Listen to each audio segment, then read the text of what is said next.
বাস্তুশাস্ত্র এক্সপার্ট শ্রী সঞ্জয় চ্যানেলে আমার প্রত্যেকটা দর্শক বন্ধুদেরকে আন্তরিকভাবে শুভেচ্ছা ও ভালোবাসা জানিয়ে আজকে বাস্তু অনুষ্ঠান করতে দর্শক বন্ধু আপনাদের সামনে চলে এসেছি। তো যারা যারা এই মুহূর্তে আমার ভিডিওটি দেখছেন তাদেরকে আমি অনুরোধ করবো আপনারা অবশ্যই আমার এই চ্যানেলটি সাবস্ক্রাইব করবেন দর্শক বন্ধু, কারণ সাবস্ক্রাইব করলে আমি নতুন নতুন ভিডিও বানানোর জন্য উৎসাহিত হব। প্লাস আমার অনেক রকম বাস্তুগত ভিডিও আপনাদের কাছে সহজেই পৌঁছাবে যদি সাবস্ক্রাইব করে থাকেন, আর শেয়ার আর লাইক করতে ভুলবেন না। তো আজকে অনুষ্ঠানটি কিসের উপরে করবো? আজকে অনুষ্ঠানটি করবো আপনার বাড়িতে কি কারোর সঙ্গে কারোর মিল নেই, বাস্তুতে রাহুর দোষ নেই? তো দেখুন তাহলে ভিডিওটি। তো দর্শক বন্ধু দেখবেন কিছু কিছু বাড়ি থাকে কারোর সঙ্গে কারোর কিন্তু মিল থাকে না। মানে একটা বাড়িতেই বলতে গেলে দুটো তিনটে ফ্যামিলি আছে, কিন্তু ফ্যামিলির মধ্যে কারোর সঙ্গে কারোর মিল থাকে না। বাবার সঙ্গে মায়ের মিল থাকে না, ছেলের সঙ্গে মেয়ের মিল থাকে না, কারোর সঙ্গে কারোর মিল থাকে না। এমনকি বলতে গেলে জ্যাঠা জেঠিমা কাকা কাকিমা যারা যারা থাকে পাশে আশেপাশে তাদের সঙ্গে মিল থাকে না একটা বাস্তুর মধ্যে যদি থেকে থাকে বাড়ি করে। কেন, কিসের জন্য মিল থাকে না? কিছু না কোনো কারণে কিন্তু অশান্তি লেগেই থাকে। জানেন কি কেন, কিসের জন্য জানা আছে কি? জানেন কি? সেটা হচ্ছে সবই বাস্তুর জন্য। এখানে দেখে নিন, কারোর যদি এই কোণটাতে কারোর যদি সেপটিক ট্যাঙ্ক থাকে, কারোর যদি এই কোণটাতে কারোর যদি ডিস্টার্ব থাকে,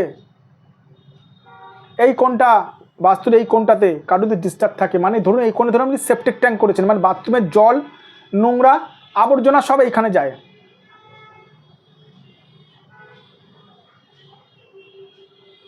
তাহলে আপনার বাস্তুতে কিন্তু শান্তি থাকবে না। আর একটু বলে রাখি, এছাড়াও বাস্তুর এই কোণটা কারোর যদি ডিস্টার্ব থাকে তাহলেও কিন্তু সমস্যা আসবে। এই কোণটা ডিস্টার্ব থাকা মানে কি, রাহুর একটা প্রভাব পড়া। এটাকে বলে কি বলে? এটাকে বলে নৈরিত কোণ বলে।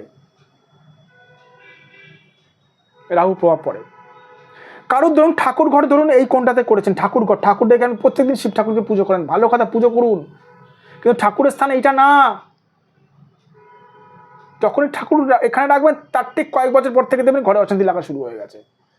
বাস্তুগত বলে একটা শাস্ত্র আছে দর্শক বন্ধু, বাস্তুটা মানতে হয়, বহু পুরনো শাস্ত্র বাস্তু।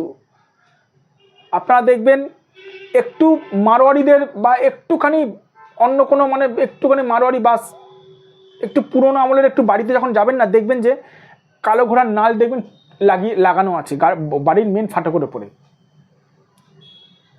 বাস্তুগত আছে বলি তারা মানে।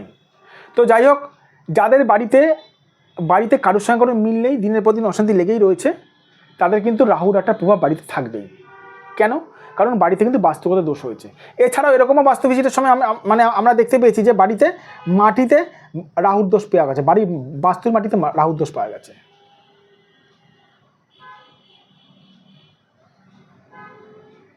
কি করবেন তাহলে? কি করবেন?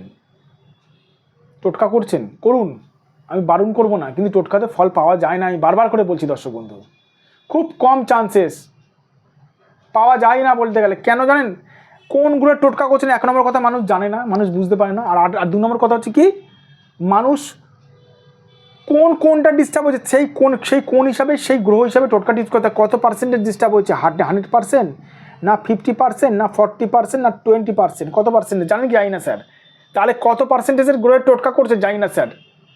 বাড়িতে শান্তি আনছে না, করুন, কিন্তু কাজ হবে না। এবার যদি বলেন স্যার কী করবো, সঠিক একজন বাস্তুশাস্ত্র এক্সপার্ট বা সঠিক একজন বাস্তুবিদ দিয়ে বাস্তুটা বিচার করাতে হয়। সঠিক বাস্তুশাস্ত্র এক্সপার্ট বা সঠিক বাস্তুবিদ কী করে চিনবেন জানেন? যে বাস্তুশাস্ত্র এক্সপার্ট বা যে বাস্তুবিদ আপনার বাড়িতে পা রেখেই বলে দেবে, বা আপনার বাড়ির পজিশন দেখেই বলে দেবে আপনার বাড়িতে কি সমস্যা চলছে, তাকে কিছু বলতে হবে না। এই হচ্ছে সঠিক বাস্তুবিদ। ভালো থাকবেন দর্শক বন্ধু, সুস্থ থাকবেন। আর যাদের মনে হচ্ছে আমার সঙ্গে যোগাযোগ করতে চান, আমি বাস্তু ভিজিট করে থাকি, বাড়িতে গিয়েই বাস্তু ভিজিট করে থাকি, ফিজিক্যালি গিয়ে। এটা আমার ফোন নাম্বার, এটা আমার হোয়াটসঅ্যাপ নাম্বার 94339433811696। এটা আমার হোয়াটসঅ্যাপ নাম্বার, প্লাস এটা আমার ফোন নাম্বার 7003115041। আর এটা আমার বুকিং নাম্বার 9433811696। ভালো থাকবেন দর্শক বন্ধু, সুস্থ থাকবেন। আবার আমি চলে আসবো নতুন একটি ভিডিও নিয়ে আপনাদের কাছে।